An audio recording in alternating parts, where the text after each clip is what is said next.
Beautiful people, I trust that you are marching strong in 2018. My name is Mario Lambert, and I believe that what you pay forward will come back to you to help you. So, I've been interviewing people to round out my team in the last few weeks. I'm super excited. I make no mistake about it. I am building a dream team. I'm excited about it. We have a very clear purpose. We know exactly what we're doing and where we're going. The folks that we have involved already are dynamic, they're gritty, they are grinding to reach their next level as individuals and to help the company. And make no mistake about it, I'm looking to add somebody that is going to help us get to that next level together. So, with that, kicked off interviews, made it very clear what we're looking for, and was excited to go through the process.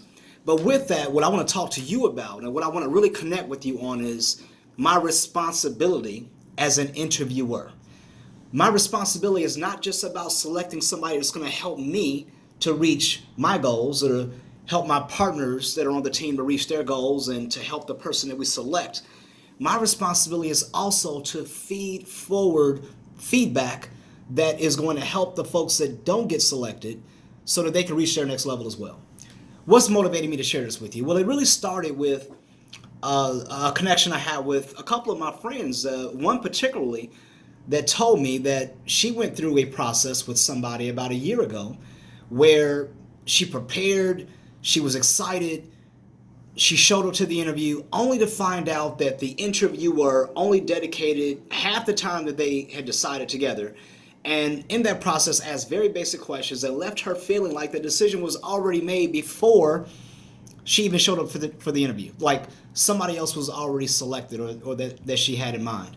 It was a waste of time. It deflated her. It made her feel like she shouldn't even apply to that department again. It left her feeling bad. So when I hear something like that and I think about my responsibility to the folks that I am going to interview, it comes down to these things, and I want to share this with you. So the first thing that I owe them is I owe them meeting them where they are. Meaning if they're showing up prepared, they're showing up invested, they're showing up willing to be vulnerable about the mistakes that they made, the opportunities that they've overcome, and what they're looking to accomplish with their life, they deserve to have me meet them there where they are and be willing to share and pour into them as well.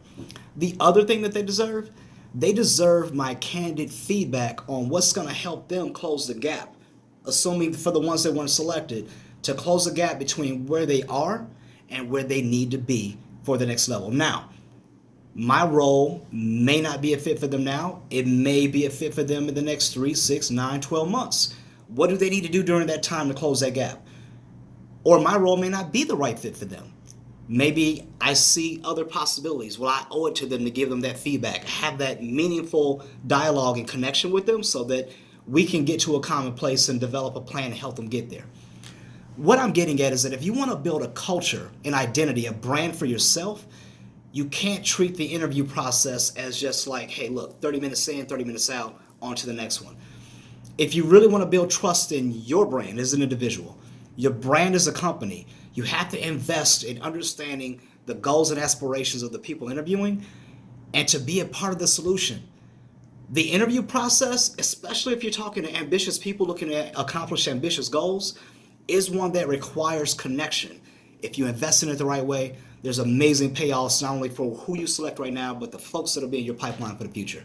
So with that being said, I wanted to share some thoughts with you that might spark some thoughts and interests, and maybe even change the course of the way you might handle your next interaction of interviewing as an interviewer, or if you're interviewing, your expectations of what you should be looking for a dynamic team fit. So please leave a comment, drop a message for me. I'd love to hear your feedback. Much love to you. Talk to you soon.